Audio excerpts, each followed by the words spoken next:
Well, I'm back. It's time for our Chapter 2 overview. If you grab your textbook and follow along, I want you to look at a few of the highlights with me. In particular, starting on page 32. This chapter is all about quality and productivity. If you look at page 32, there's a table, 2.1, the dimensions of quality. I think this is a pretty good starter to look at. It talks about the different dimensions of performance, features, reliability, conformance, durability, serviceability, aesthetics, and perceived quality. This is a really big field of study, and you'll have a whole class on this. So we're just going to touch on some of the things that will get you thinking along the lines of quality. Now, depending on where you work, you may be really familiar with quality. I mean, I've had students who are, the managers in the quality department of their companies, especially if you're in manufacturing. We have a lot of processes in in place in manufacturing that are related to quality. The consequences of poor quality, I had you take a look at that in your agenda. That was when we looked at the Quick Trip example. The bottom line is it really has a lot of costs when something goes wrong. And it's often very hard to figure out what the problem is. You have to have some skills in problem solving to make sure that you can figure out where the root cause of the problem is. A lot of this goes back again to process control. But basically productivity, if you look at the little formula on the bottom of page 32, productivity equals outputs divided by inputs. It's pretty much that simple. Now, when you go on to the consequences of poor quality, we've kind of talked about that already through the agenda items. Types of quality controls, we have product quality versus process quality. Now, you've already been hearing me mention process control. Product quality control is the product itself. This focuses on the ways to improve the product itself. Process control is the things that we do to try to control the process. They're both different, but they're both a little bit alike. What's really hard is when your departments become disconnected. So whether we realize it or not, nothing happens, everything goes from A, B, C, D. There's a flow chart to everything. Nothing just starts and ends, usually in one spot. And if you were 2 or 3 steps down the flow chart or the supply chain or wherever you are, if you're disconnected from what's going on above or below you, you can miss quality issues. Now, this goes on to talk about methods for improving quality. There are 6 basic ones. Statistical quality control, which uses random sampling. You guys can read this and don't let it blow your head off or anything. Statistical process control, or SPC. They talk about zero defects approach. That's another one. Let's see here. Then they go on to employee involvement teams.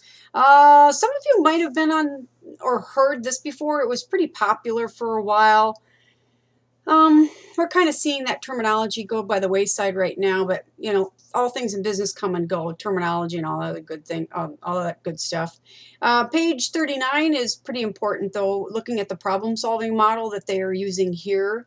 This is that figure 2.4. It starts at the top with identifying the quality problem, selecting problems to focus on first, analyzing the problem. This is just a problem-solving model. There are many models, and in our problem-solving class, we'll look at more than one.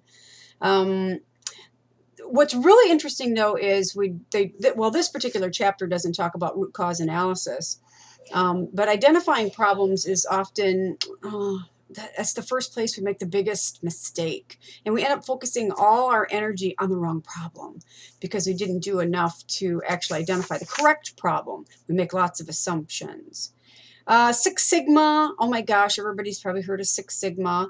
And then on page 41, total quality management. So these are just 6 different kinds of ways we can try to control quality. Now, you're going to see a mishmash and a crisscross and copy and paste of all of these. I've seen total quality management and Six Sigma blended. I've seen zero defects and total quality management combined. So there's a lot of different ways that you can look at this. So they give you a little bit of the history of, Crosby, Deming, and Duran. Oh, I don't think I'm pronouncing that correctly. I'm not sure if I think it might be German. And they talk about Deming's 14 points for management and things like that. And we do have different quality standards. Depends on where you work. if you guys, let me see, I'm trying to think of different, well, the Malcolm Baldrige is the National Quality Award. Everybody's pretty much familiar with that. But it kind of depends on industry. So if you're in the automotive industry, for example, they're going to have different quality awards or standards that are set. If you have an ISO rating, you're going to have completely different set of qualifications you have to meet there. If you're ISO 9000 or ISO whatever 1000 there is, it kind of depends on your industry. And then benchmarking is something that most companies do. We try to benchmark ourselves against a top performer.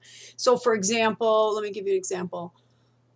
In the hotel restaurant industry, the Marriott is generally benchmarked against. They're the top of the top, the best of the best.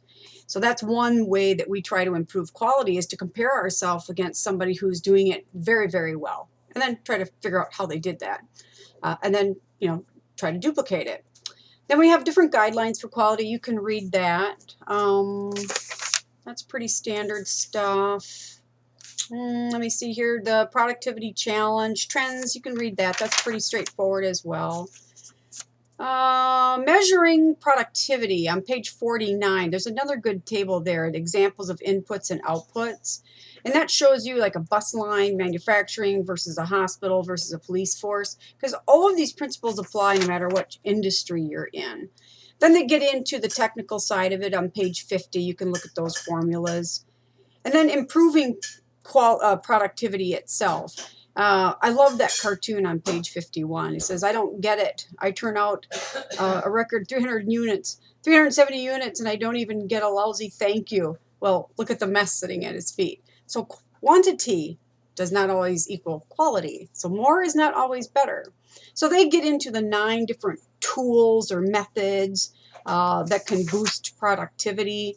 The use of budgets. They give a nice concise list on the page 52, using budgets, increasing output, improving methods. You guys can read that. Minimizing waste. A lot of us are really familiar with that. That's pretty popular, especially in manufacturing as well. We really measure waste quite thoroughly to the nth degree. Modern equipment, training and motivation. All of this is pretty straightforward. Make sure that you visit page 57, the supervisory skills box about motivating. We don't realize how closely related motivation is with productivity. Basically, it boils down to this. Happy employees mean better productivity.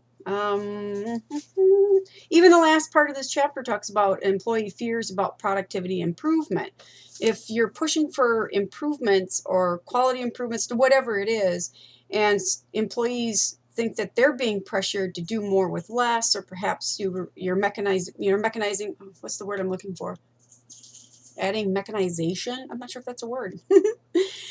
You're using technology in the workplace to improve processes. They're worried that maybe you're going to eliminate their jobs.